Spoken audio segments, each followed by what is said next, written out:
Russell, none.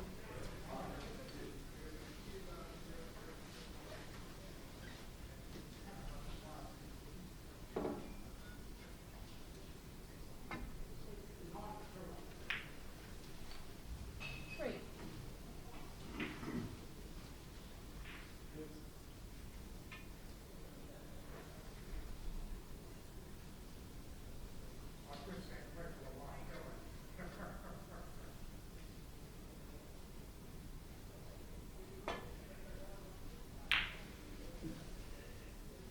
Six. Welcome back, everyone.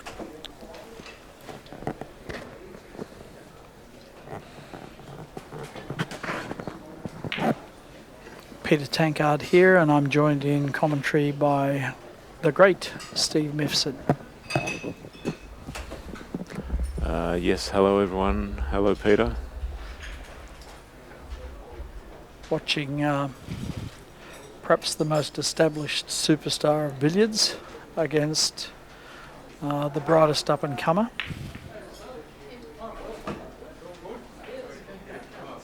Mike Russell has 19 world titles, I think, exclusively in billiards.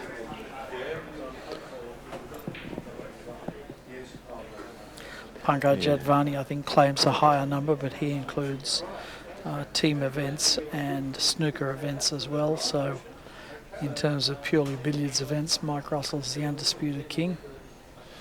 Dhvaj didn't play that last cannon too well, Peter. He's left this very, very tricky. He's taken a bit of time over this one. He's actually tried to plant the yellow onto the red. Very, very tough shot Really? from that. From that distance? From that distance, Wow. that's just... And the worst thing is, in billiards, it's really about what you leave your opponent, and playing that shot, he was always going to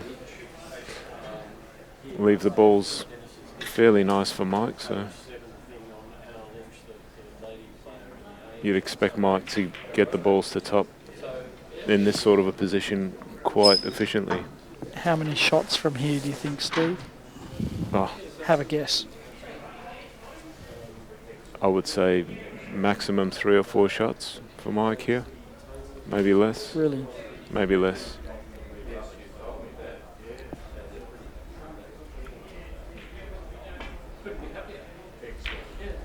I know Mike's enjoying the tables a lot. So there's one shot, and I think he's gonna, I think he's going to top now. So Immediately from here, wow.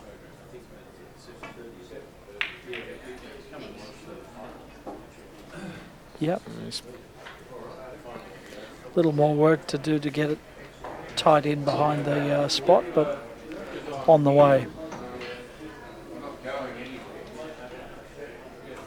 so Mike's best break so far, that's been 490. Is that correct? Something like that. Yeah. I know Corsia's still got the best at 665, but Mike's starting to fire up.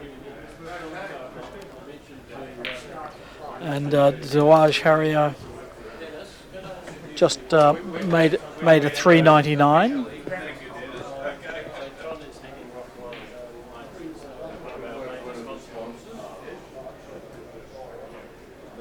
Never had a chance. Just to take that.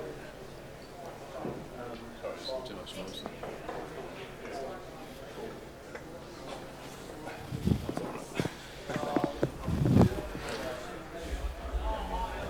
Always just each table just a little bit different, how the cushions react and the squareness of the bounce and the angles for drop cannon. So just a bit of an adjustment phase at the start of the match for the players to get that right, but that's turned out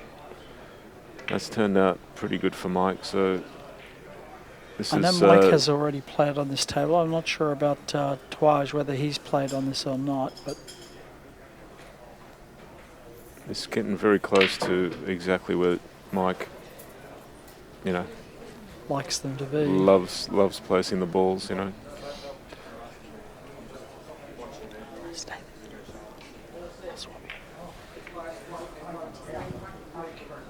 And here he goes. He's got Here he him. goes. He's got him at floating white.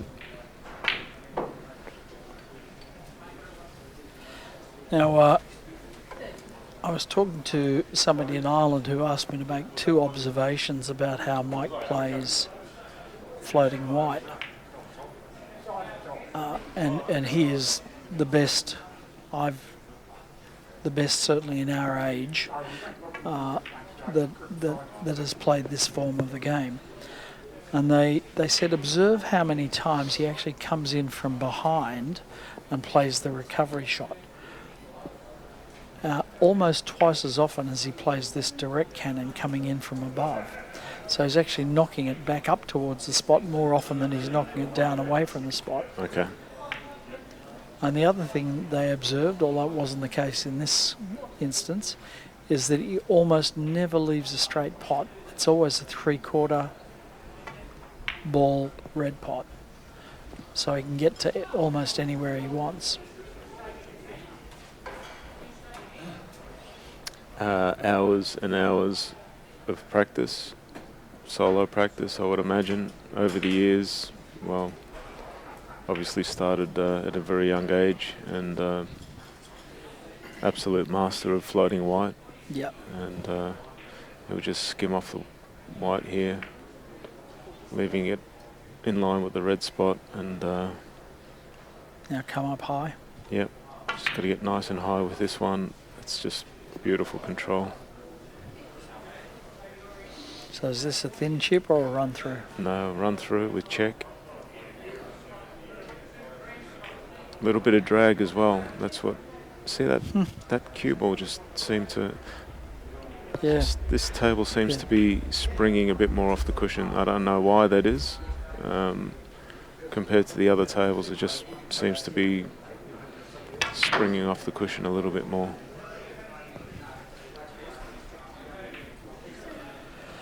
Not loving that shot, he thinks. Don't think he can get behind there, can he? Oh, that's so clever. Lovely.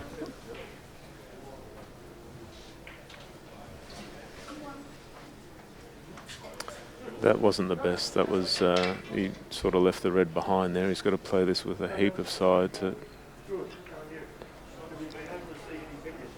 He's just made that incredible touch just to Incredible get that touch. cannon. Now he's just going to shift that cue ball up in line with that spot again, and Come up high, push it back. you can see how at the extreme edge of the ball he's hitting there. He's just hitting it so softly and letting that I know. that cue It's ball unbelievable. spin to the correct position. The other shot that I see him produce that I've never seen anybody else produce is when he's got the white tight behind the spot like that, he can actually make contact and not move it. He'll actually play running Yes. side to the ball, check side to the first object ball, running side to the second Yes. object ball, and turn off it like it's gearing, Yep. and the ball literally does not move. Yes. Obviously, that's solely possible when you're playing on championship conditions. Yes. With, even with be- new Be cloth playing as that well. type of shot here. When I say it doesn't move, you've got to hit it. Well, you don't know. It could have been a kick. Could have been a bad connection. we Looked don't like know. a kick. But yeah, the worst thing about that is What what he's you've left. left your opponent. So.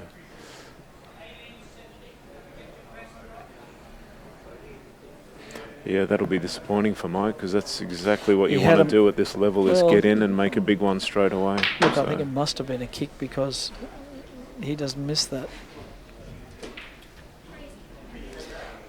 He reported to David Pitt, one of our organisers here, a little while ago, that he thought these were the best playing conditions that he'd seen in 20 years, and then revised that the following day to the best playing conditions he's ever seen. So that's nice to know.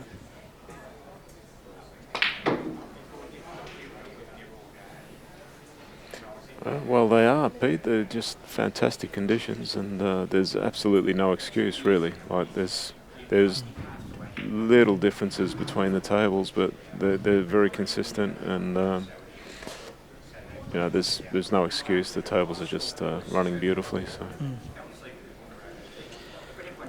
I might swing in our next expert commentator, Tad Babiak from South Australia, who's been doing a tremendous job in coaching and documenting his coaching for billiards. He's been a huge asset to recruit into the billiards family, and we might put him in commentary.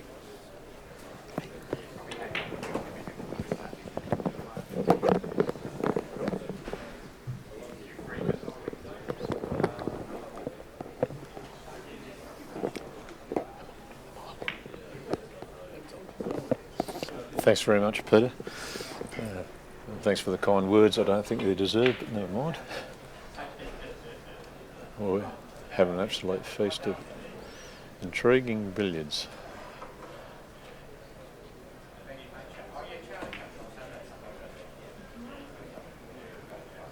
Drove earlier on in his match with Peter Gilchrist when he secured floating white, kept it, and it was unlucky not to have made a 400 plus break. He just missed it in off red from a fairly standard position on, I think it was 398.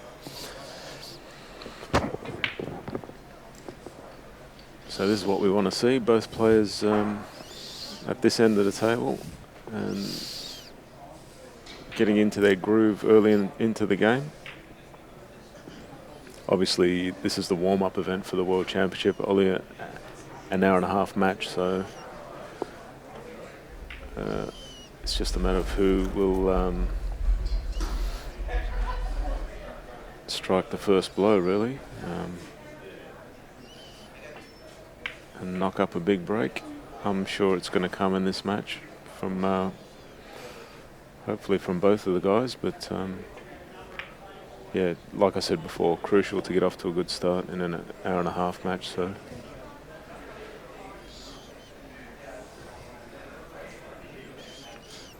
see the loose grip there of Dhvaj Haria. Very, very loose. The cue just, you wouldn't even call it a grip. It just sits in the bottom of his fingers there. One of the other players, James Gianaris, is a former Australian snooker champion, made the comment earlier on to me that Dhvaj is playing, most of his shots are about forward swing, and that's particularly noticeable at the top of the table. It helps him keep that beautiful touch going. There's very, very little backswing with these short shots he's playing.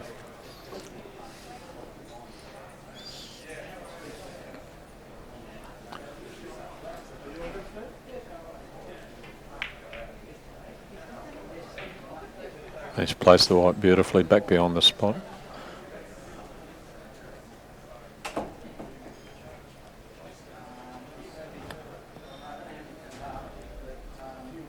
Want to be playing around the table here, do you think, Steve? I've seen him do it a lot, but I'm not sure the angle's there to do it. Right. I'd be floating it in, but I think he might be going around the table here. No, he's you picked it. in.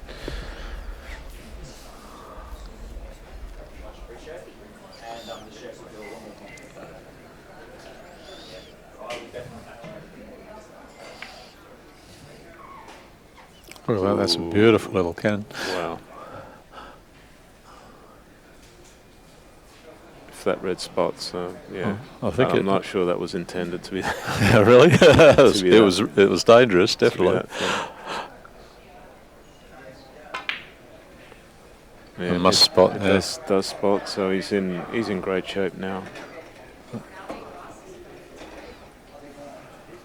You're playing this with strong right hand side. You'll see those red dots spinning, so he just comes away there and doesn't leave him smothered. It's very noticeable the touches of side spin they use around the place to make sure that they don't get covers. The spinning ball just comes off the other, bit like putting your finger on the top when it's spinning around.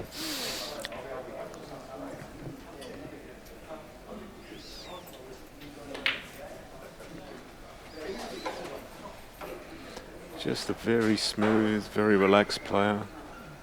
Can't really see, you know, fantastic temperament, doesn't show anything. And lovely cures. The amount of skill to keep the balls at top of the table is just You can only really appreciate it when you watch billiards. Really, when you play the game, how hard it is to actually keep these balls in control like this.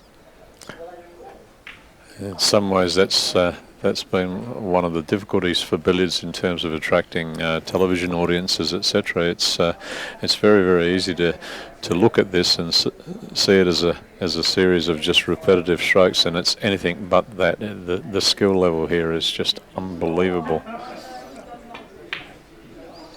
People think golf is difficult. Yeah.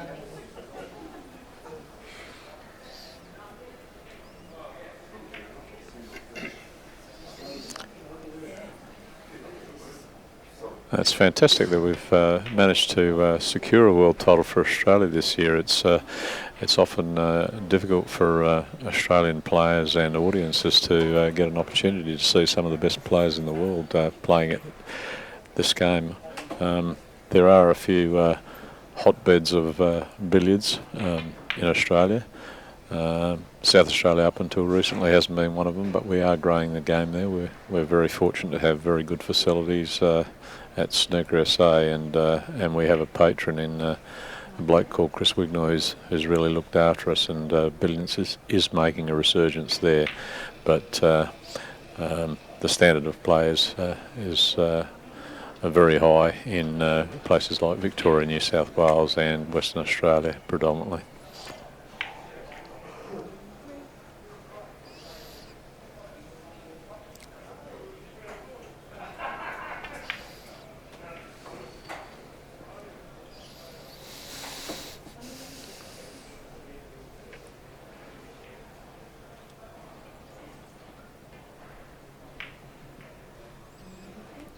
He may have has he lost the red? He's lost the red.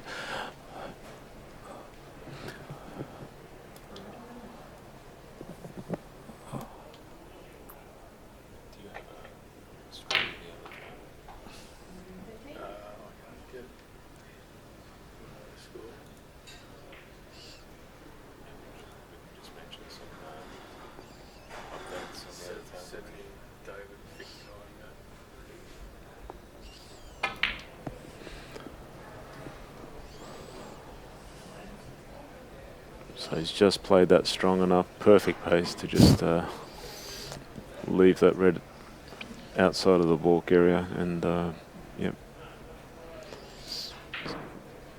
strong run through here, and he's back at top.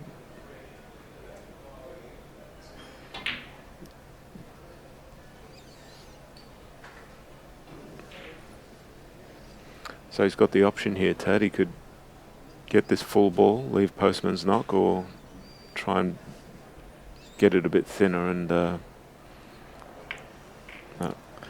think when it's close to the cushion like that, it's a bit risky to play that shot I was mentioning to knock it back up to the spot. So I always find this is a great position for postman's knock when the yellow's just one ball to the left or right of the spot, not directly behind the spot. It gives you so much margin for error. You can just stun up to anywhere where he is now with the cue ball and get that double kiss. But he's actually knocked it back towards the middle of the spot now. So this is it'd be interesting to see how long he keeps this postman's knock going for. I've noticed in your play, Steve, of the top Australian players, you're probably one of the ones who plays postman's knock more often than the rest of them, even though they can play it. I know Matthew can play it. I have seen him play it. Is that a preference of yours, or Steve's smiling at me? Oh, that's gone a bit astray. Yeah, I think I don't. Yeah. I do like to play it, but I wouldn't say I've got a preference. I'm just consider myself learning the game, so I'm trying to learn both postman's and floating white. So I've made breaks using both methods, but yeah, I'm not really concentrating on either. Well, that couldn't have worked out any better, really. Absolutely. That yellow's in such a good position. It's all about getting the cue ball in the right spot. That's why Dhvaj is going around the other side to have a look, you know, because that's crucial now, to leave yourself exactly in the right spot for this cannon. Because if he does manage to do that, he's going to get that yellow back right behind that red spot. So, but I mean, if he's an inch either way, he can't do it. So you see, he's just left the yellow behind a little bit there. So he has to go through the same process here of knocking the yellow back up.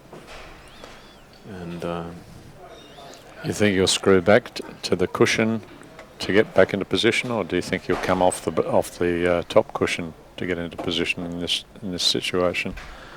no, he's screwing back here for another. Oh, I'm wrong here. No, it looks like he's running through. He's stunning this, and yeah. He's going to bring it back up to the line now. Exactly, that's the right shot. Yeah.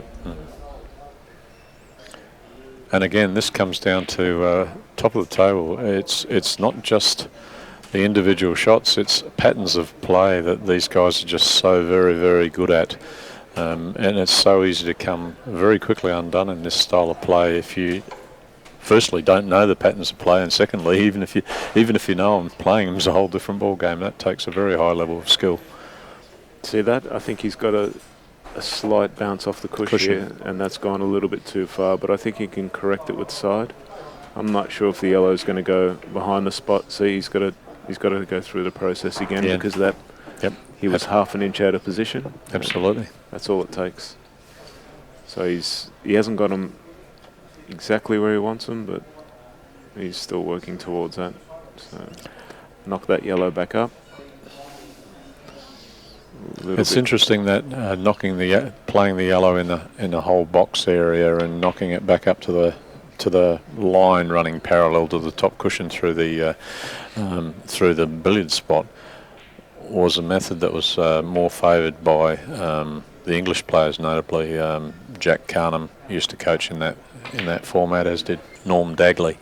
Whereas the method of floating white that Mike Russell has adopted, I believe the first guy that started doing that was Murdo Donahue some years ago, which requires a much tighter control of the white ball on a line about 6 inches long, just off to the one side of the red. Yep.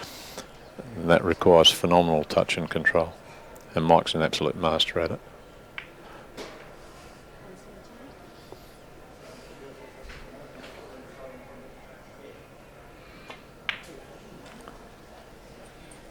Murdo Donahue was a New Zealander by birth. He was actually the first man to have made a witnessed maximum break. He did it about 20 years before Joe Davis made a maximum break in snooker. And Mert had also made several thousand breaks in billiards. He was a magnificent nursery cannon player in particular, but he also developed a type of floating white. So a beautiful break so far by Dhvaj. I really like. It's so nice watching this guy play. Like, I didn't realise he's up to 188. You know, it's like beautiful rhythm, and like he's on 188 already. Like getting close to the 200, and he hasn't really got that yellow behind the spot. Like perfect. No, you know, he's just playing around, isn't he? Yeah. So he's improvising beautifully. It's pretty to watch.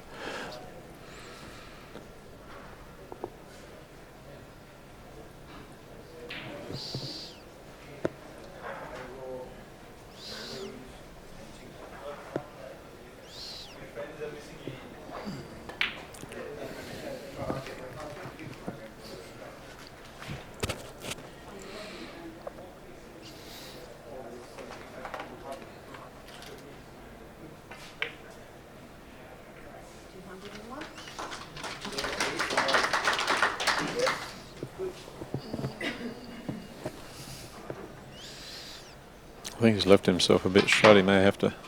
Yeah. See, that's what we're talking about. Just one little error like that, just not leaving yourself leaving yourself straight on a red. You have to force it. And I think this is still recoverable. He's still okay. He's got the run through. Yep. No. He doesn't like it. Maybe the yellow was going a bit too close to the pocket, Jaws. so he's playing the thin one. Yep. And again, knowing he's playing the thin one, he's played it nice and firm, so he's left himself the choice of either the losing hazard or the pot if it'd come out well for him. Yeah.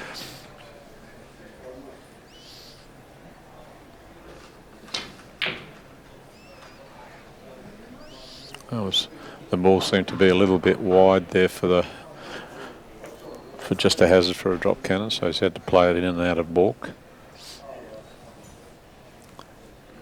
Would he be playing the cannon direct here, Steve, or do you think he'll just slide in slightly behind the yellow ball and just caress it? It's a very dangerous shot. He could play the in off here, Tad, and not take that You're risk. right. Well done. Yeah. No risk.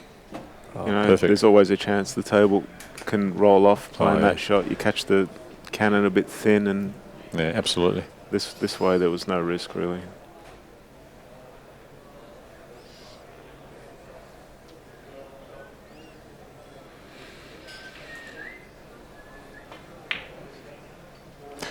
Ooh, wiped its feet very slightly, went in off the jaw there. I was watching the cube, I didn't see that, but I'm expecting he's going to knock that yellow. Oh, just played it thin. Again, that's one of those shots that can often, if you play it poorly, can unstick you very quickly. You end up with all three balls lined up.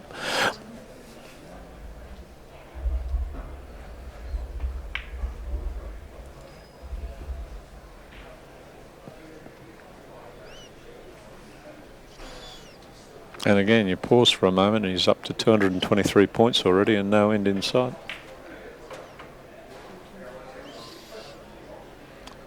Yeah. Would have loved to just knock that yellow just a bit further. Yeah. Still okay, but not perfect.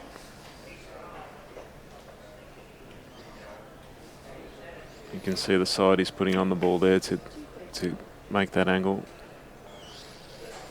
Of course, to get that angle, he's always going to push the yellow to the other side of the spot, but not close enough behind to maintain perfect position.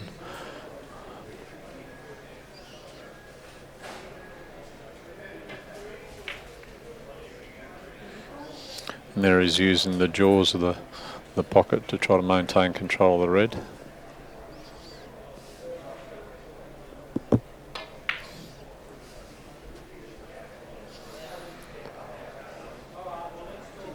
Well, this sets up a very interesting match, Tad, because you've got the young up-and-coming player who's started the better, Mike, with the experience, and I'm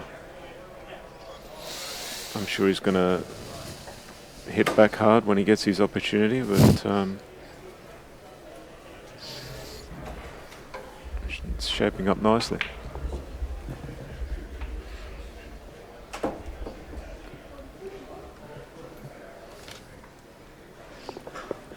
Of course, on the other table, we've got the #1 seed, David Corsier, playing Matthew Bolton. I was going to try to have a look at the screen to get us a score update, but unfortunately it's paused at the moment and we've lost our technical expert. I'm reluctant to touch anything. We'll let you know what the score is on that one shortly. Meanwhile, Dhvaj has moved to 251, and now he's got that yellow right where he wants it, right underneath that red spot. So it's looking really good here for a big break.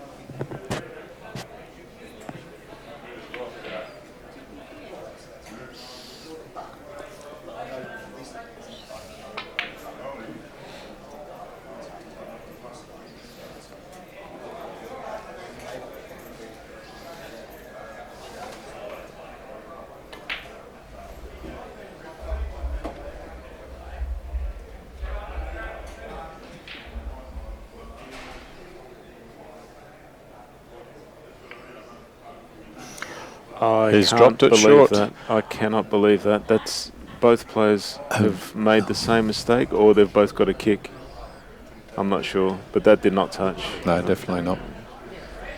So they've both made the same mistake, really. Incredible. I believe the red doesn't spot here, which means it will go on the pyramid spot if that's right. the case. Okay.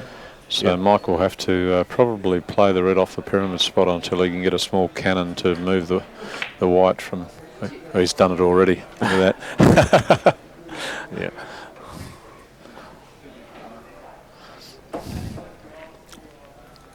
So you've got 3 visits in a row where players are just at top of the table. So, wow, That wiped its early feet. adjustment, yeah.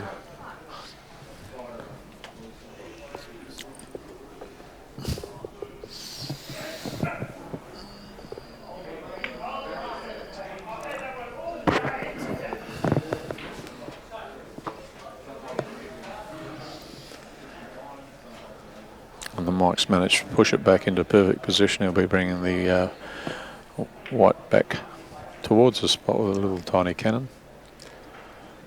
That's very rare for Mike to leave the red there, really. But it's sometimes the shot is just, yeah.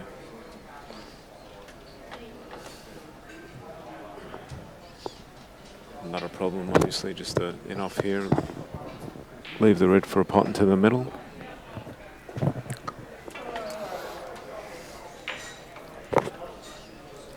Or a drop cannon. Little baby drop cannon. Yeah. It's interesting. Walter was a great advocate of the direct method to the top of the table to take out any possibility of a poor result off the drop cannon, but most of the modern players don't seem to have any problem whatsoever playing the drop cannon. Occasionally I think it's a big generalisation saying drop cannon, Tad, because like to me that's a baby drop cannon. That can't go wrong. Yeah. So, you know, there's so many different types where if you're playing off the white and that's coming across off 2 cushions, then yes, that's risky. But there's quite a few different versions of drop cannons where, you know, there's quite a few where there's no risk at all.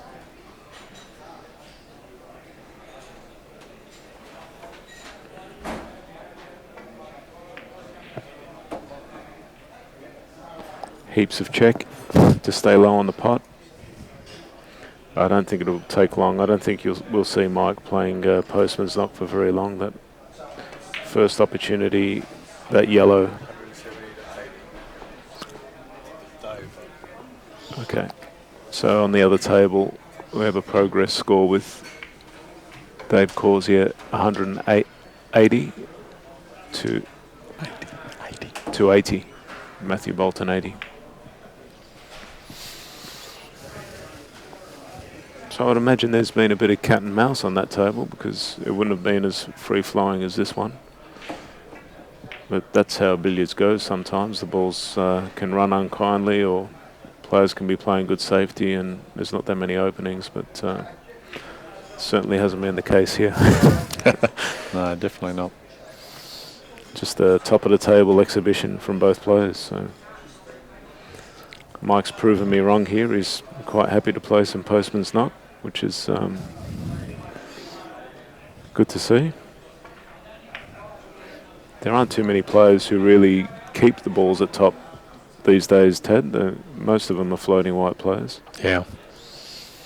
I haven't been watching Dave Corsier closely this event. I haven't really seen him play yet, but From I've what I heard his saw, top of the table's improved, but I don't know if he's playing any postman's knock. well, he played a little bit of it when he was out at Yarraville in the qualifying, but he probably played it more floating white than postman's knock.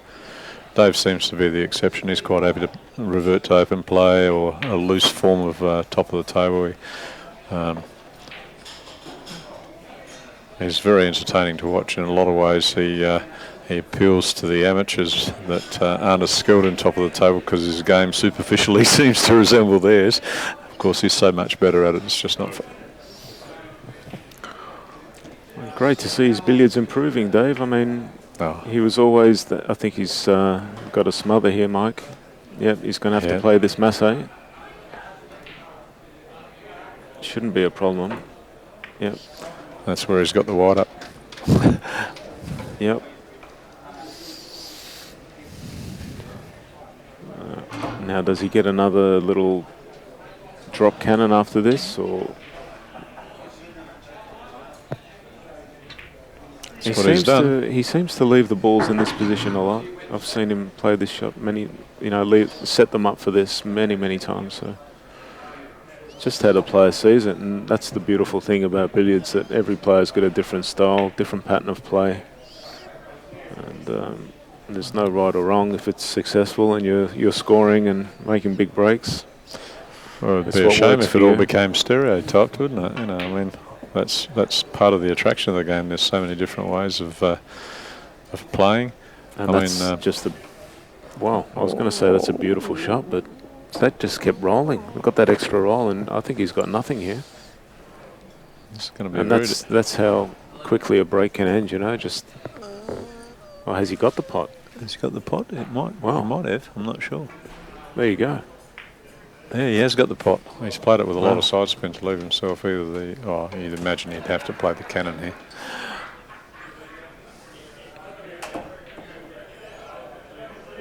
It's always interesting watching the other player in the chair and what they're doing. Dhvaj is like bending over, seeing the result of the shot, and some players don't like to look at what's going on. And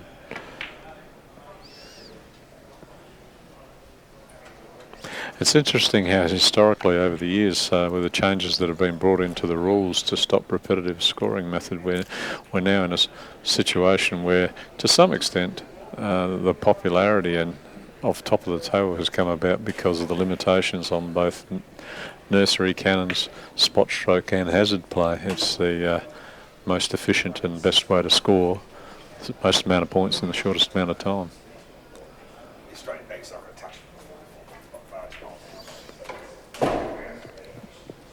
It's undoubtedly true. All of these players are terrific hazard players, and I've certainly seen Peter Gilchrist play a few nurseries in the course of his top of the table play, so I'm sure probably most of the top 4 or 5 players in the world could play nurseries, but there's no great advantage to do it under the rules these days. So do you think there's some scope down the track for perhaps a different set of rules for amateur play to encourage some variations, Steve?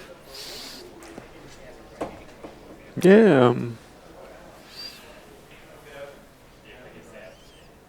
I think the rules are pretty good at the moment. I don't think they need to change too much. I really love billiards. I love seeing big breaks and seeing players maintain their concentration for long periods of time.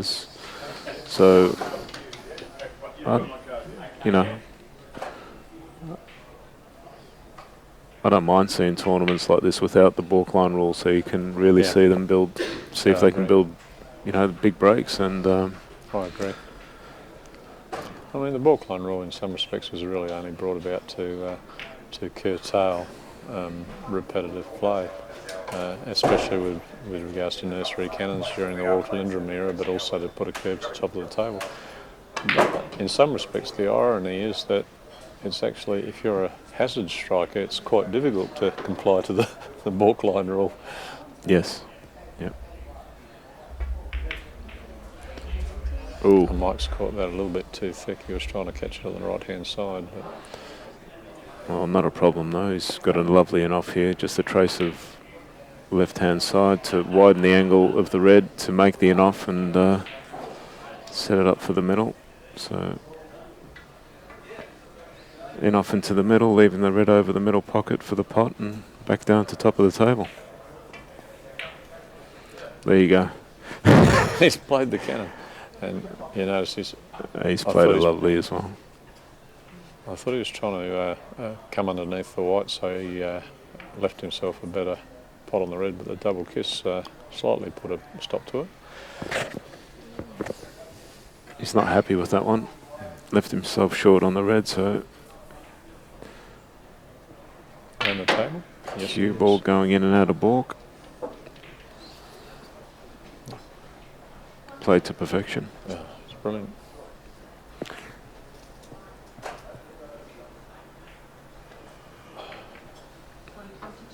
Mike, of course, is a master of that shot all around the angles as well, because he plays it so often in the course of some of his very large breaks with the balkline rules in force, which it will be during the World Championships.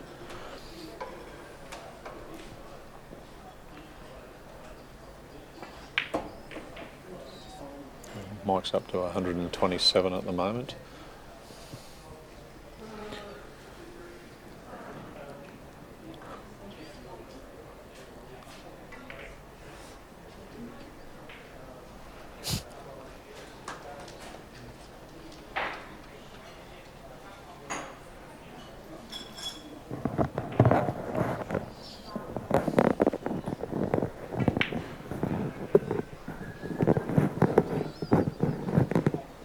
Pushing the white up to the line here and pushing the red towards the pocket.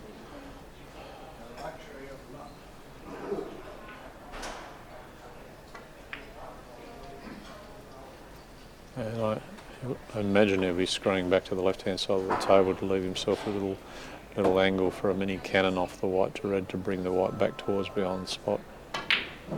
Yeah. Oh. Wow. Hard to believe. Break ends at 136. So you've had a 230 odd from Dhvaj. Yep. 136 from Mike. I think Mike had 80 before that. So. Yep. That was quite a surprise. I didn't expect Michael to miss the red off the spot. I don't think he expected to either, as it turns out.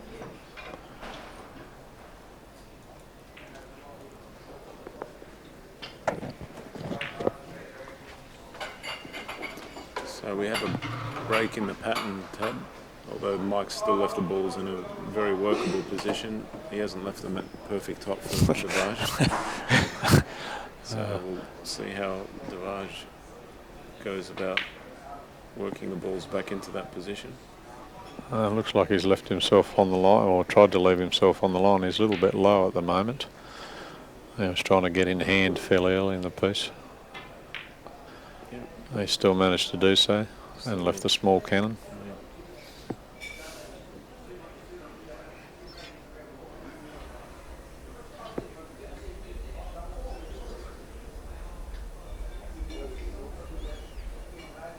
So from this angle, can't leave the yellow right underneath the red spot, but drops it onto that, well, pretty close to the line. So 2 pots off the red here. And I think he's going enough. He is. there you go. I think the white's available as an in-off from in hand, but it looks. Does that look a little wide to you, Steve? No, that's fine. I think he'll have a. Oh, yeah, you might be right. I think he's playing in and out of balk. Yep. And this could be perfect. Oh, look at this. He's left the drop cannon the other side of the table. Let's go a bit close to the cushion.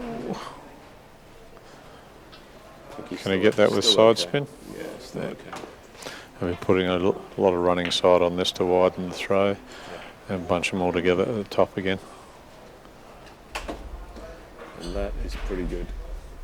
A little soft, thin cannon here.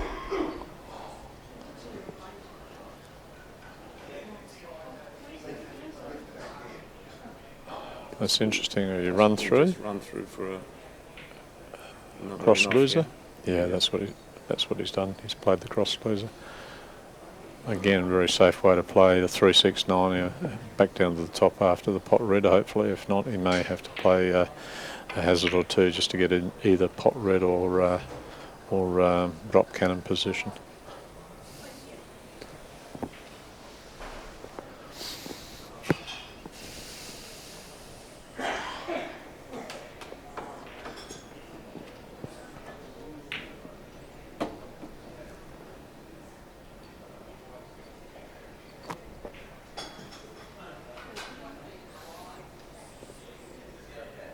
So Tad, you topped your group yesterday. Very good to see, mate. I think Very I happy seeing that. Oh, I was You must exceeded all my you expectations. must be pleased, and you won your last 32 match as well. So Oh, very, very good effort. miracles do happen, Steve. I think I was fortunate. One of my opponents was severely jet lagged, or it might have been a different story altogether. Too humble, Tad. Oh no. You've done well. And here we go again. He's worked them really nicely here and back in business.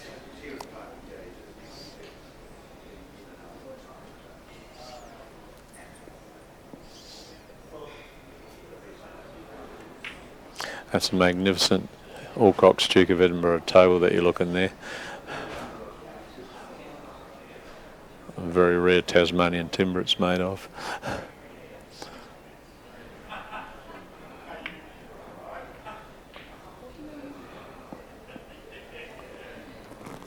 The RACV club down here is magnificent in terms of its atmosphere. It's very much an old world style of billiard room. They've got fantastic facilities here at the club. Perfect venue for this championship. Oh, very much so. It's just fantastic to have all the great players here. Yep. And we are fortunate that we have patrons like Chris Christophe supporting the games of billiards and snooker, especially here in Victoria, but Australia-wide as well, which means you have facilities like the Rivington Academy down at Yarraville, and encouragement for players to get out there and try to improve their games when we have the opportunity to host events like this. So we get to see and learn from the best players in the world and test yourselves against them.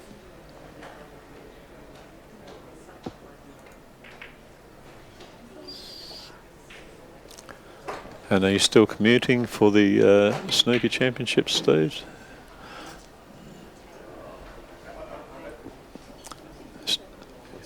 Are you still going across to England for the snooker championships at the moment? Are you still commuting, going backwards and forwards? Yeah. Are you enjoying that part of it, or are you missing the billiards? I haven't played snooker for a month now, so I've been focusing on billiards. So I'm pretty committed to doing both sports. So it just priority goes to tournaments that are coming up. So when this was announced that it was going to be in Melbourne, I wanted to support the event and put in a decent preparation for it. So I've just been playing billiards for the last month. And, it certainly seems to have shown in your results, which have been very good in the last couple of months. I understood you made a very large break in the Australian Snooker Championship, and then in the Australian Billiards Championship, and then followed it up in pennant with a few 400 plus breaks as well. So you must be playing very, very well, Steve. Full credit to you. Meanwhile, Dhvaj is going along beautifully here. Absolutely. 361 to 92. Yeah, so David Causey is looking at a strong position now. 361. Yep. To 92. Yep. So he's obviously. It sounds like he's had a double century. Yeah. Got off to a good start against Matthew, but plenty of time left. Matthew can score as heavy as any of these guys once he gets the balls to top, so it's just about getting the opportunity. 96. It's a difficult game in that respect, to be able to keep your composure while you're sitting in a chair for long periods of time. That's the key, to be able to do that, is against the top players. When you're sitting out big breaks, to come back and score heavily is that's the key to competing at this level. So. And Dhvaj has just passed the 100 break at that point, and still in perfect postman's knot position.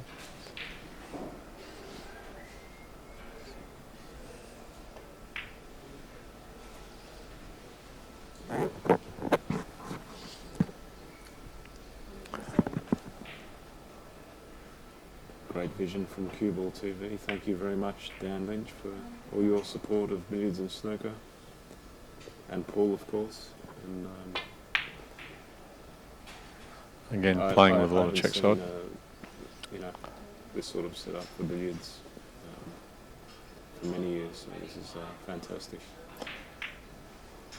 You see all the little traces of spin they're putting at the top of the table. Like it's, Well, as a coaching tool, this is brilliant because with the spots on the balls and all the different superb camera angles you got here, you can actually almost learn some of the moves of the game just by careful attention and watching. now this is just perfect. The postman's not. Now he's got the ball right where he's got the yellow exactly where he wants it. It's touching that bottom cushion, and that's what you don't really want to do. You don't want to be leaving yourself straight, but he's in such fine touch that he can just screw that ball back to exactly where he wants it, and he's got the perfect cannon. And, so maybe just finishing straight on that red and having to screw back just what's the measure of position, but Looks like he's going to play a Steve Mifsud special here. yeah. And he's played it very, very well.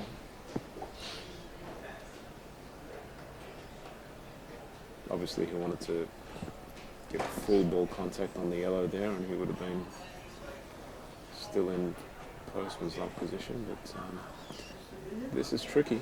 This could be a cushion first or a run through with strong run through with left hand side.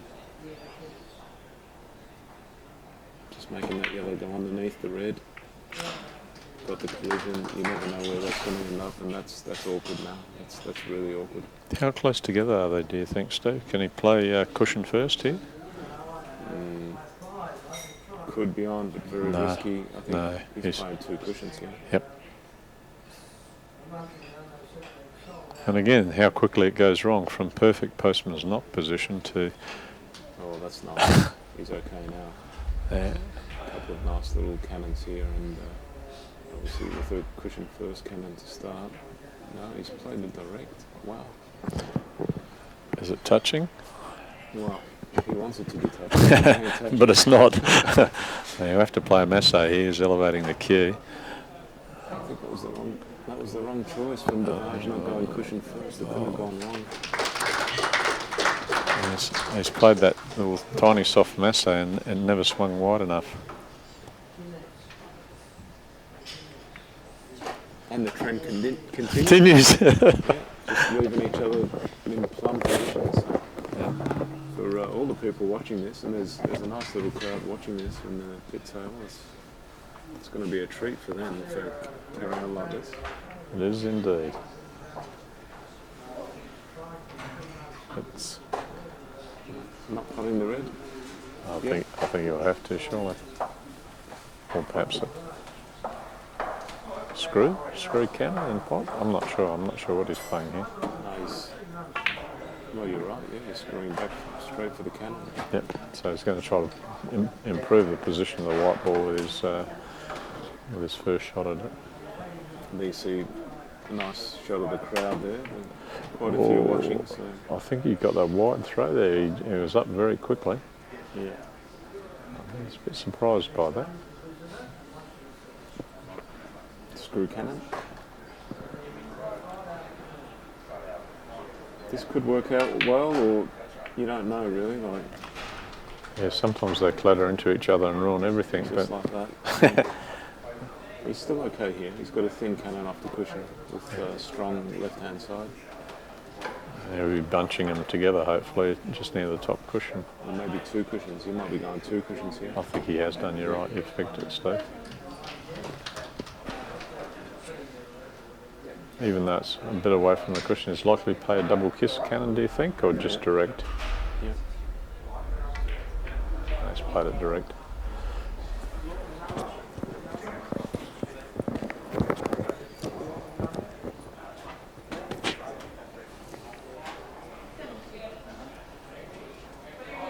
Lovely touch. Magnificent. Beautiful touch.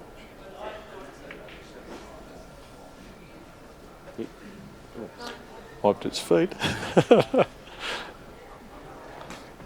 way he reacted, I thought. Yeah, I thought he might have missed it. Yeah. He sort of stood up and was looking at it. So Wrong side of the light, but it's okay. Well, it's perfect, really. Look at that. Will he push it just to near the spot here in one stroke? Yep. Looks like it. Yeah, and he's left himself the long pot red.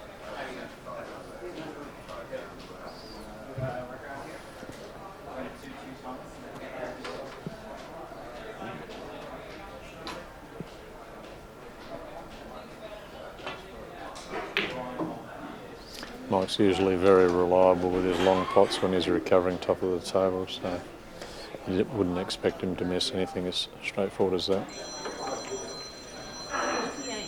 And back to the top of the table yet again after about 3 or 4 shots.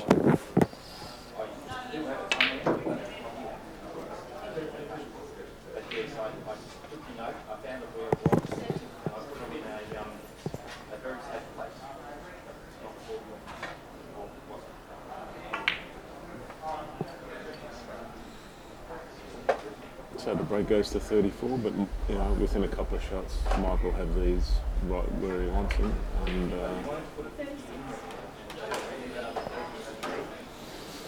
could be looking at another sizable break. He's got 32 minutes to go. It's not inconceivable that if he keeps him under control, he could almost see out the session. Oh, he's got a bounce there. He got a little bit of a bounce off that push.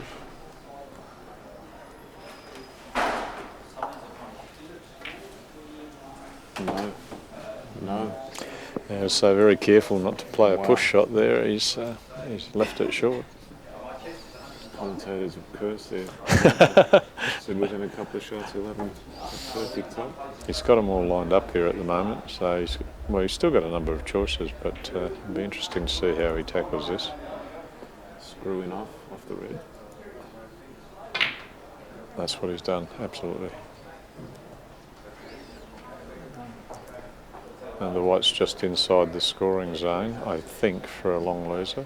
But I think he may be playing in off red to start with. Yeah, just a soft drag in off here and leave a drop cannon, I think. Yeah. And playing the red up like he did, there's no danger in playing this drop cannon. No, the red's in the scoring zone from about a foot past the top cushion when it was doing that, and even if he didn't have the angle for the top cannon, he had plenty of recovery options. And that's very noticeable in most of these top players' games as well. They play the shots that are giving them the maximum percentages. They're good at all of them, but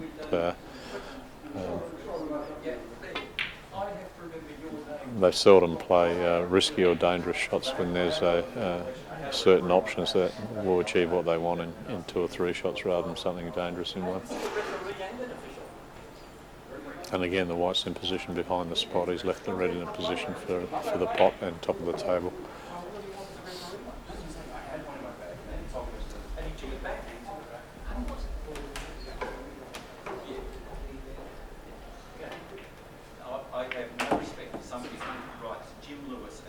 I think he's covered the spot there. Can't tell from the camera angle here, but if he has covered the spot, if he pots the red, he'll end up being on the pyramid spot. Yeah. So the thing here is just finish straight on that pot, on that pyramid spot.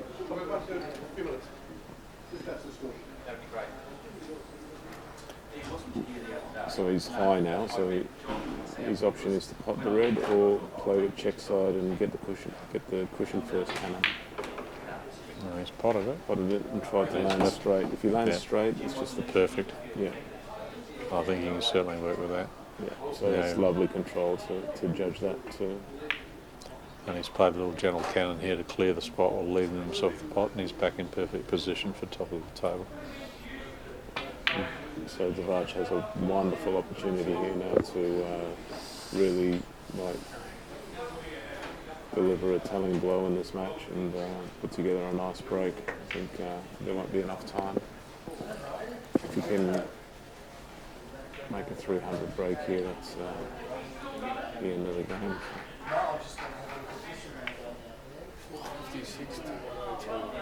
And just a score update on the other table, David Corsier is currently leading Matthew Bolton 456 to 102. So He's kept his advantage and keeping Matthew on the back foot.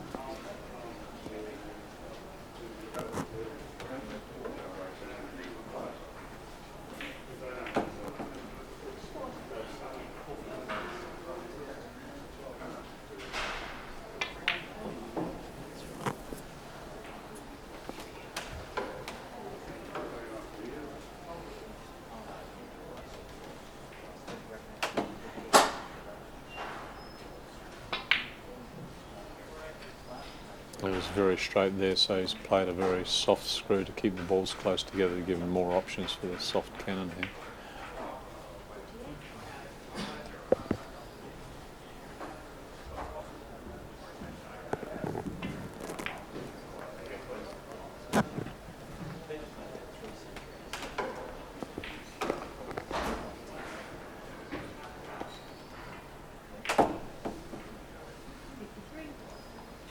He's pushing that white closer and closer to the top cushion, trying to secure postman's knock by the looks of it.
So every time you see the cue ball lower than the red, you'll see Dhvaj going up to leave himself a cannon.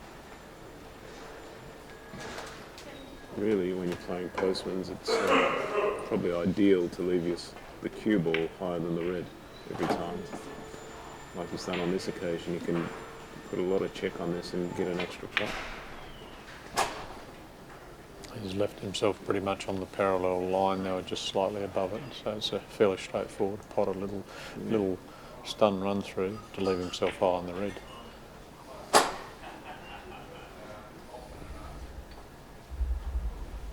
And this is played with a lot of side, so that yellow doesn't move.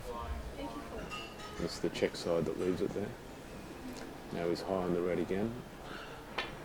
And when a player's really going well at postmans, they'll always leave himself high on that red and get the extra pot. He hasn't put enough check on that, so he's left himself pretty much straight here. Well, I had a bit of angle, so he was slightly high. So this is just great position here now. So. He was a bit straight actually. It was an imperfect. No, I thought he was in a perfect spot for the cannon, but not. So he's going away now.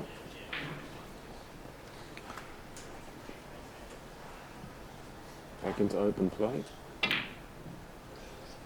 Of course, all of these players are so very, very good at their hazard game.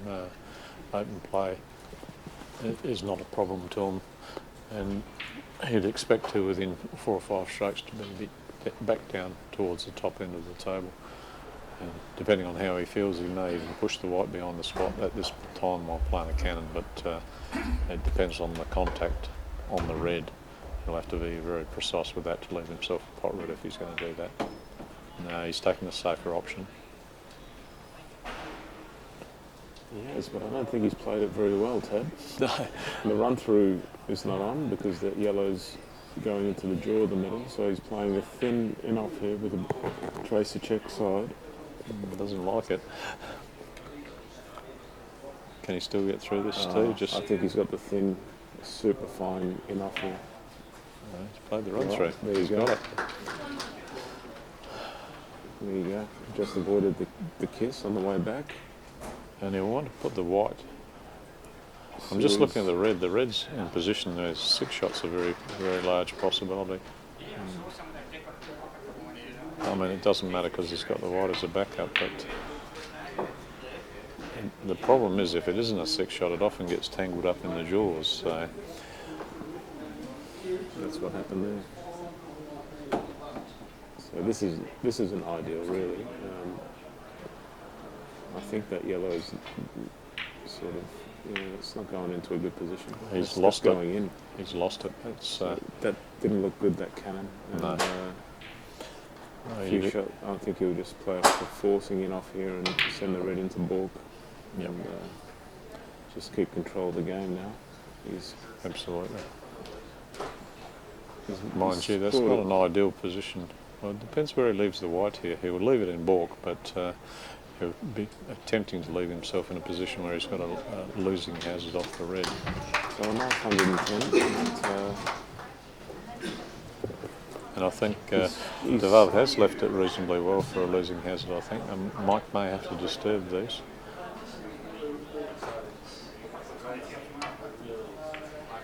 He's attempted the cannon, he's only just missed it. Wonderful attempt.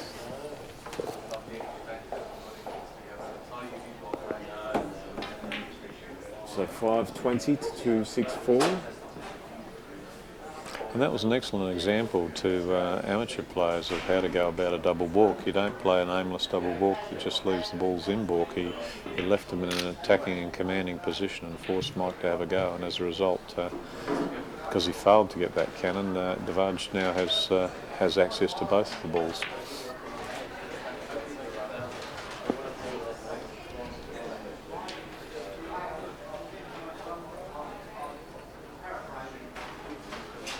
See, to me, this is a foolproof drop cannon. Once you spot in the correct position, you get the right contact on the red. Red's going to the pocket.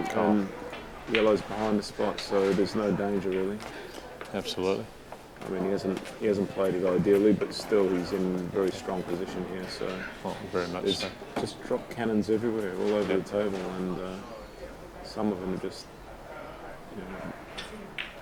foolproof.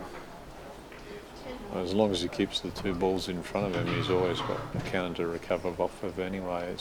It's the longer drop cannons where you're trying to get precise down the top of the table that occasionally can go wrong for these guys because they get a smother that's very difficult to get out of. But you don't see it very often. They're very, very good at them. So I was going to say that only just went in.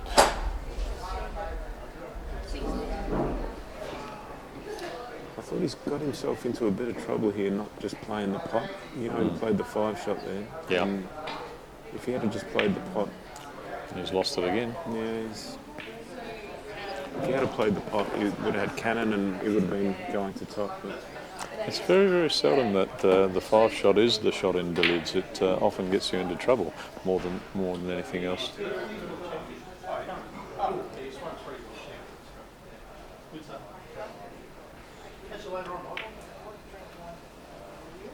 another double balk, keeping control of the match. 20 minutes to go. Well, double balk coming up after this shot, obviously. But 2 pots. Yeah, he's left himself Red nice and goes low onto on the the blue center spot. spot. Yeah. And he'll try to keep them as far apart in balk so as not to leave an enticing cannon target. But at the same time, he would prefer to leave himself in off red if he can, although the pot red he can work with. So still time for Mike, but if you keep coming to the table and you're double balked all the time, there's not much you can do really. You need to really Is he playing around the table? a little bit of luck, 3 cushions, trying to move that red out the way. Yeah, he's hit it, but unfortunately hasn't moved it far enough, I don't think.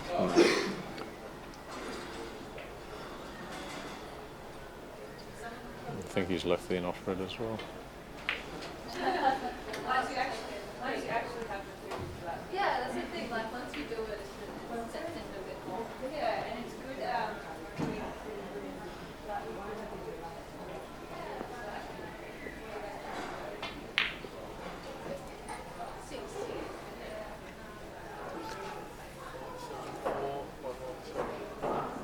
Matthew Bolton on the other table. Just an update, is at the table currently, but he's trailing by a considerable margin. David Causey is on 574 to Matthew's 117, so an enormous amount of work to do. I don't believe he's got enough time left to make up that deficit.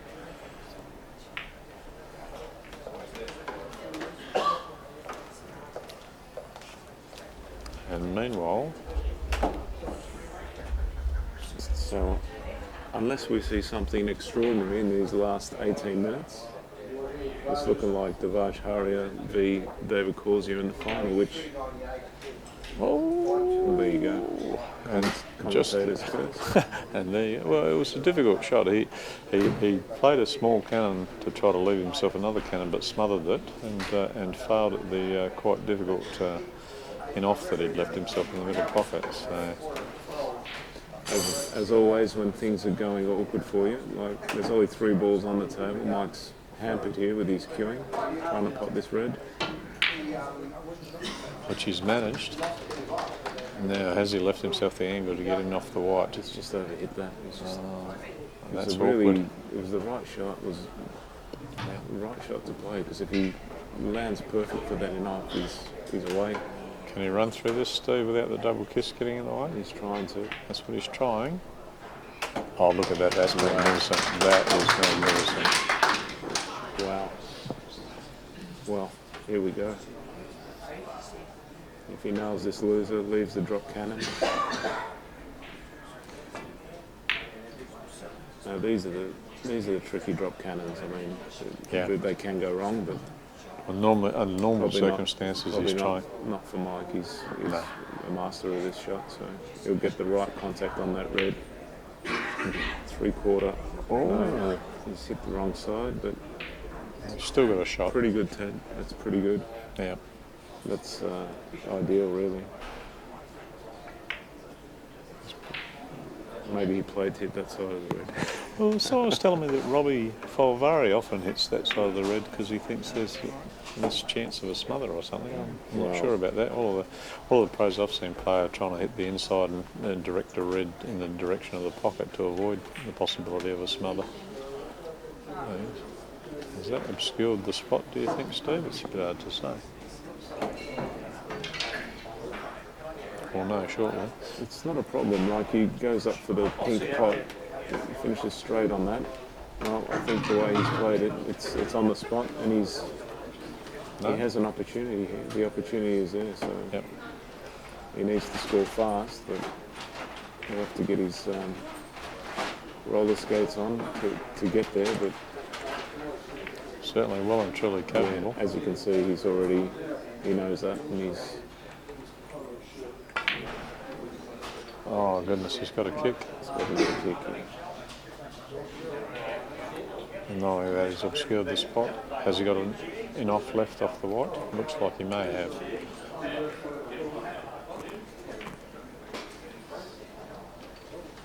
So he's still got an in off the red from the pyramid spot, which is a bread and butter shot for billiards players. And he'd be looking to leave the drop cannon, I imagine, here.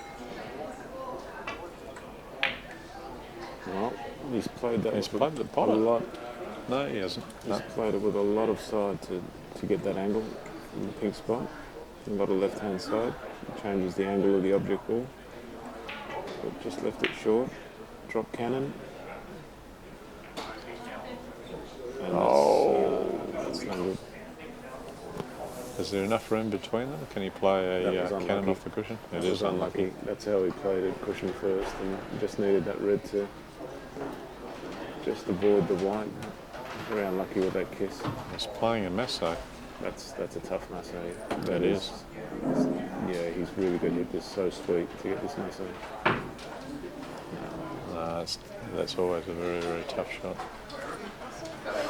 So how quickly it can go wrong for even the best in the world. So.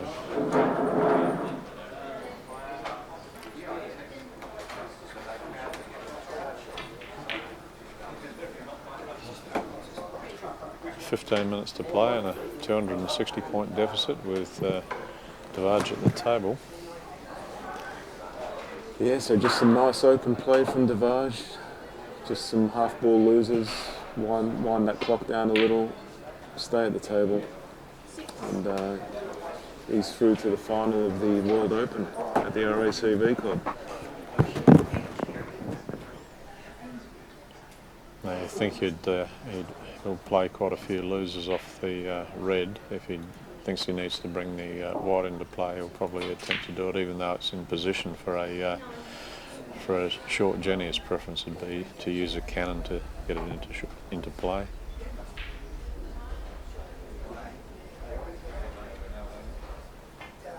Which he's doing right now, and he's trying to push the white towards the direction of the middle pocket to leave himself a losing hazard in case the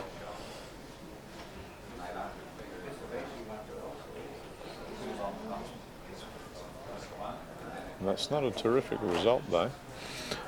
I just pop the yellow, keep control. And he's played the in off and he's missed it. I think I liked your shot better, Steve. I think probably thinking about it now too. However, Mike, I think, has to take this pot on because he needs the white on the table. And he's got it. Fantastic pot. That was a good pressure pot.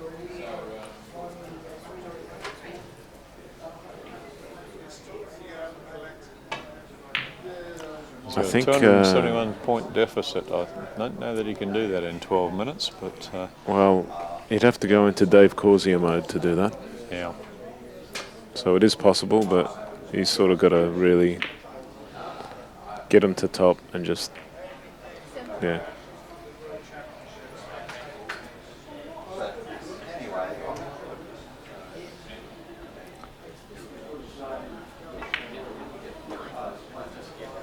He wanted to catch less of the jaw there and have the white come back down towards the spot, but it hasn't worked out. It's got tangled up in the jaws.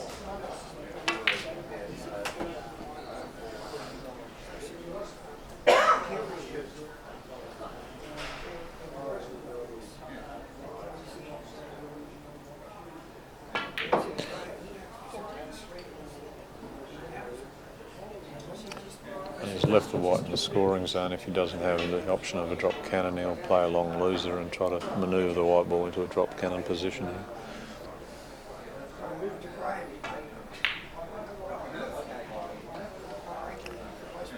And because of where the white was located at the time, he's taken the safer option and put it just north of the pyramid spot. And in this situation, he can play just a long loser and two cushions to bring the white into position for the drop cannon.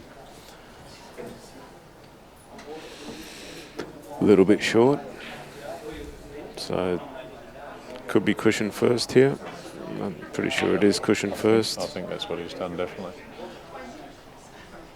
On occasions, depending on the location of the white, that can sometimes go astray with a double kiss just behind the red spot if players aren't on the lookout for it.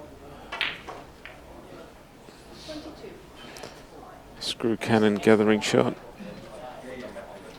A little bit strong, but no, that's perfect. Is he playing me off here and another drop cannon? He is.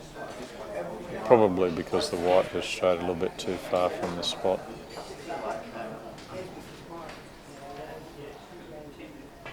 Doubling the red across. No, He's got the gathering. double kiss. Gather it. There you go. Little run, Might little run off runner. about 75 nursery cannons would be a useful thing to do about now. Yeah, yeah. Shall I say?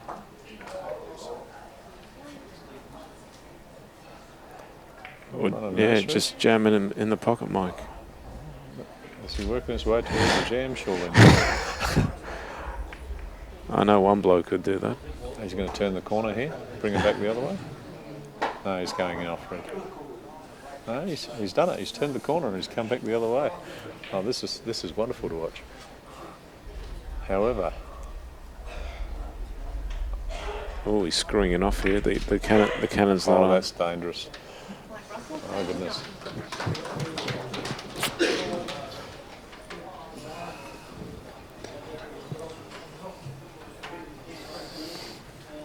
So yeah, I think that's about it now. Just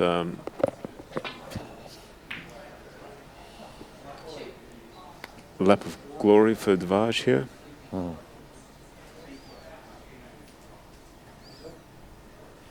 Not enough time now, so.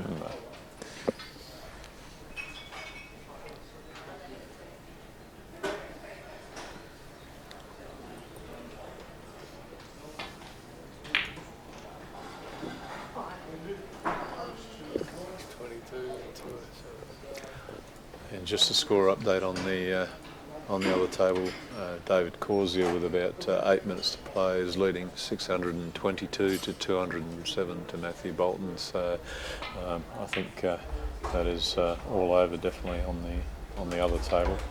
And unless something very untoward happens, I think Mike may have run out of time on the match with Dhvaj.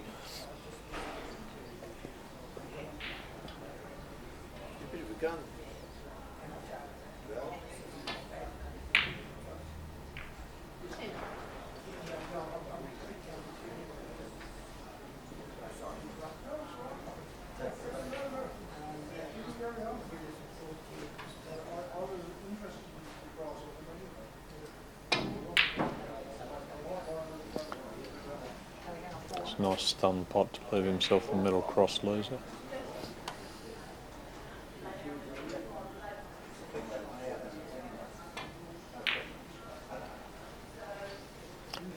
And if he chooses to recover the white, he'll probably do it by leaving the red in a mid-table position, but he doesn't have to do it with the time he's got available. He could play quite a few strokes off the red, build up a score differential.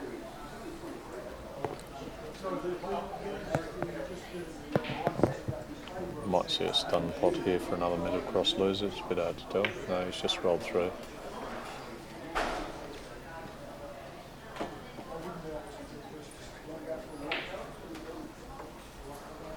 Looks like he's playing the thin cannon here to bring the white back into play, which he has done. And once again, he's kept the balls in front of the white ball, so he's left himself the option of a cannon or a hazard.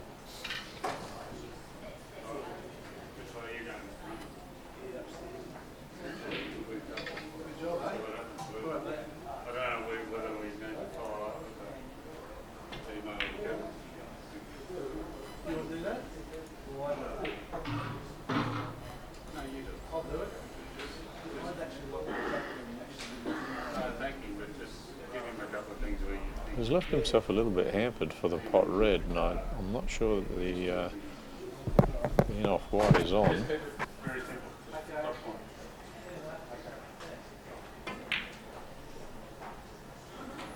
And it's come astray there. So Mike's back at the table, but with a 260 point deficit and only 6 minutes on the clock, I think that's a Walter Lindrum requirement here.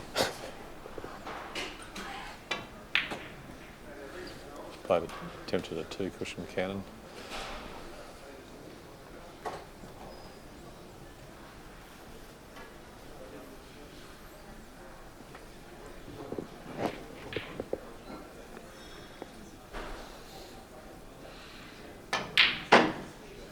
It's a nice moment for Dhvaj, beating one of the legends of the game, making the final of the World Open, the warm-up event to the World Billiards Championship,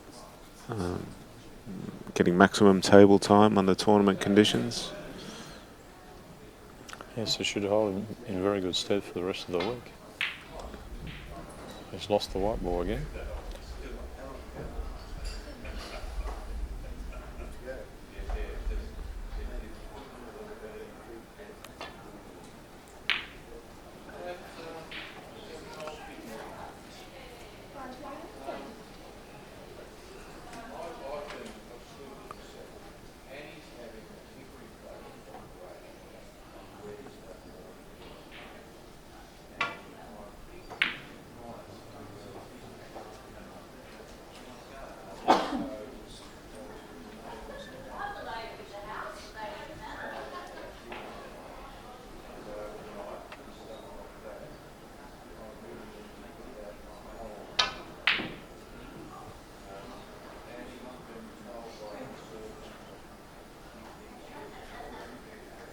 caught the draw of the middle pocket there, which was fortunate. I think it probably would have ended up in baulk otherwise.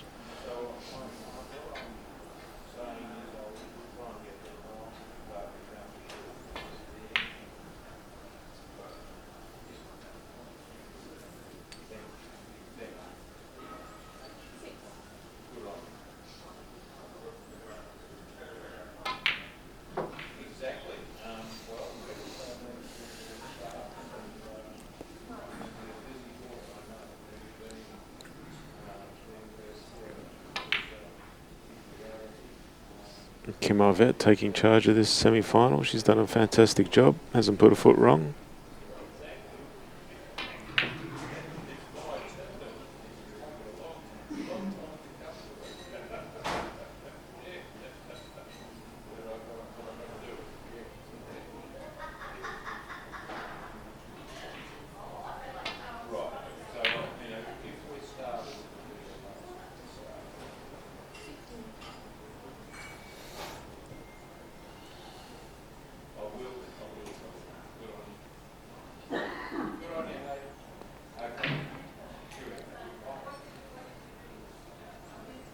Playing the in-off red here, Steve. Yes.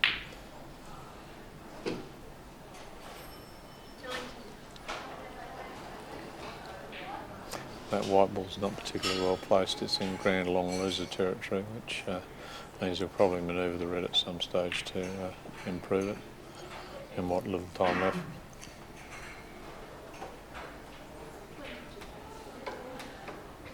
So a good final in store, Ted. Yeah, I think so, very much so. Dave and Dhvaj, so... Well, I think in a lot of ways they've both been the form players, not to say that any of the other guys aren't playing well, because that's hardly true, but Dhvaj certainly played extremely well against Peter Gilchrist, who was about 200 points adrift late in the session before he knocked about a 398 break to lead by about the same margin towards the end of it. So.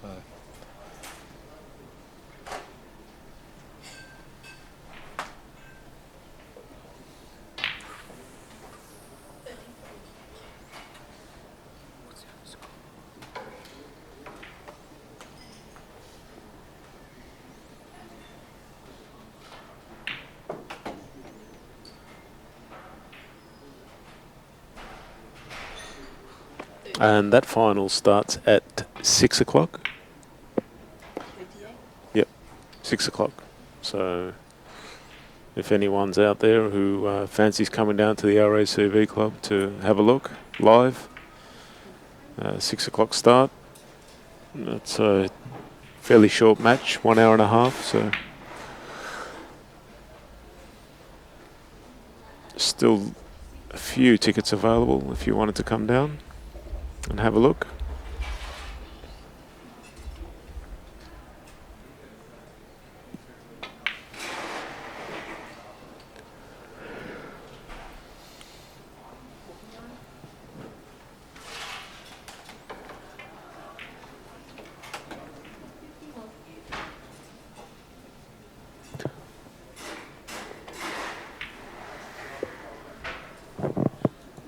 Just getting you a score update on the other table. And with the time almost out, it's David Corsi 674 to, it looks like 233 to Matthew Bolton at this stage.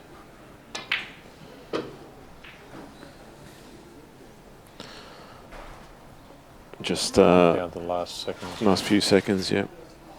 So thanks, Ted. That was good. Enjoyed Thank it. you very much, Steve. That was Enjoyable match, really. Yeah, a lot of top of the table play, and yeah, very well done to Dhvaj. I think that's possibly his first major final. So Yeah, oh, that's fantastic. bit of a breakthrough for him, beating Peter. He beat Peter Gilchrist, and now Mike Russell. So two of the legends of the game, two of the best players of the modern game. So. Yes, That's on in leaps and bounds. That's in a the last huge, year or two.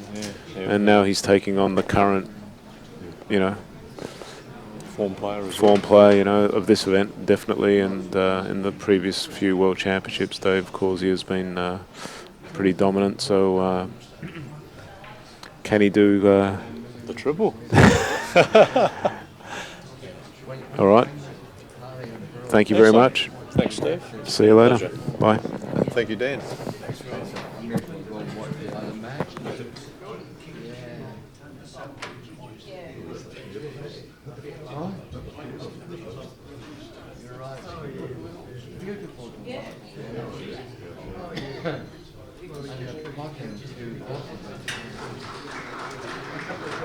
It's when they get these long, what they realise how active they are on the close game. You know, I think the close game was so easy, and it didn't have to be very active. They could call it close and near pockets and all the rest of it. Really, when we see them blocking, it might be also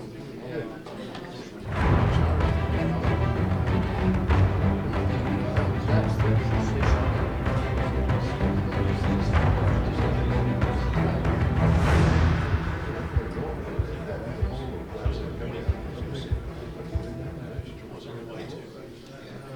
Well done, Kim. Well done.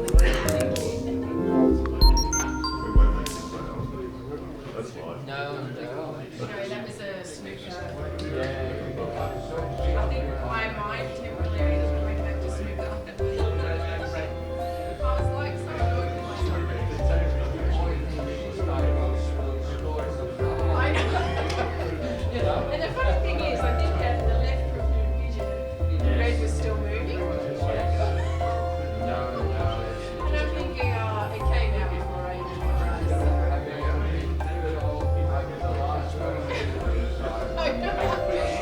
I know, it's like just a knee-jerk reaction. It's so easy to put on seats. Oh, But as a referee, I know. I know just I know. Thank you. well done. I'm not sure I can No, that's true. There was a lot of positive.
Welcome to this brief introduction to the beautiful game of English billiards.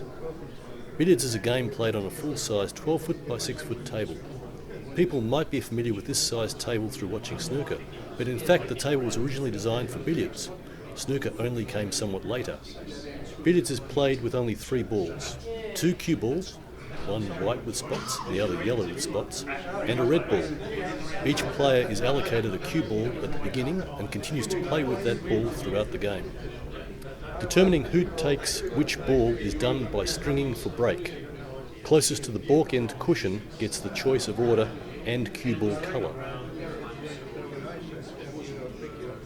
Players play to either a set target score or play for an agreed length of time, the winner being whoever is ahead when the timer sounds. Players can earn points by either potting or going into the pocket off another ball. Potting or going off the red is worth 3 points.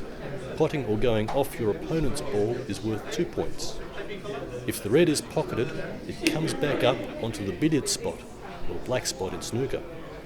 If the opponent's ball is pocketed, it stays off the table, thereby limiting further scoring opportunities.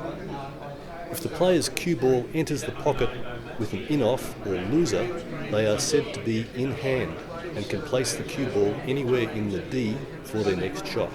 They are not permitted to fire directly into the baulk area, that area behind the front line of the D. Because of that rule, sometimes you'll see players potting the opponent's ball and then placing one or both of the remaining balls in this protected baulk area, hoping to force the opponent to make an error.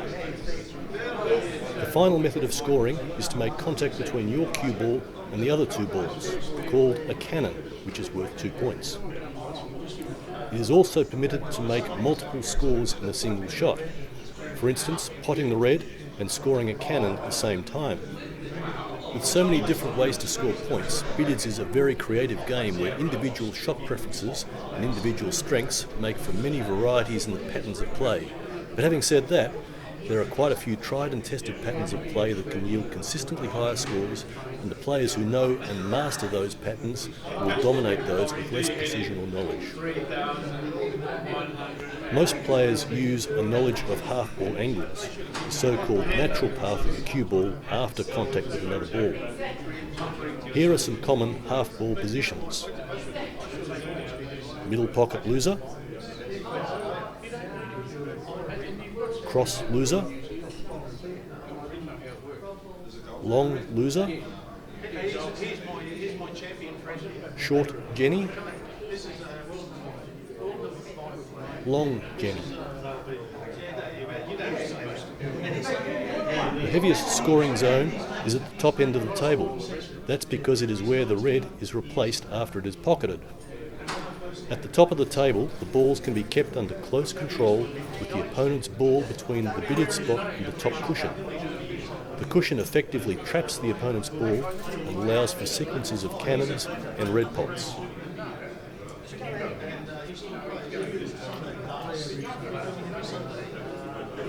This pattern of top of the table is called postman's knock because of the rapid double kiss of the cue ball on the opponent's ball.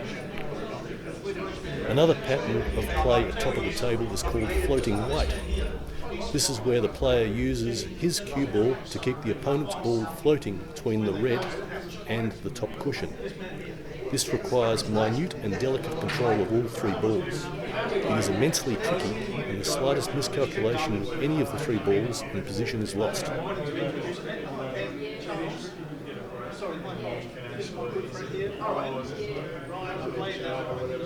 If holding the balls at the top of the table is tricky, getting them there in the first place can be just as tricky. While there are an infinite number of ways of herding all the balls to the top, the two most common are the drop cannon, or indirect method, and the direct method. The drop cannon is made when the red is on or near its own spot, and the player plays a cannon from the opponent's ball to the red ball, leaving all three balls gathered at the top of the table. Drop cannons are notoriously chancy, and it is said that no two work out exactly the same. The direct method is generally more reliable, but requires more preliminary shots to set up.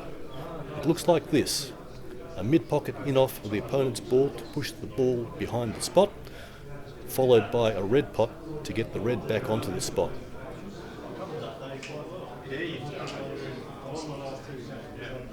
See what happened?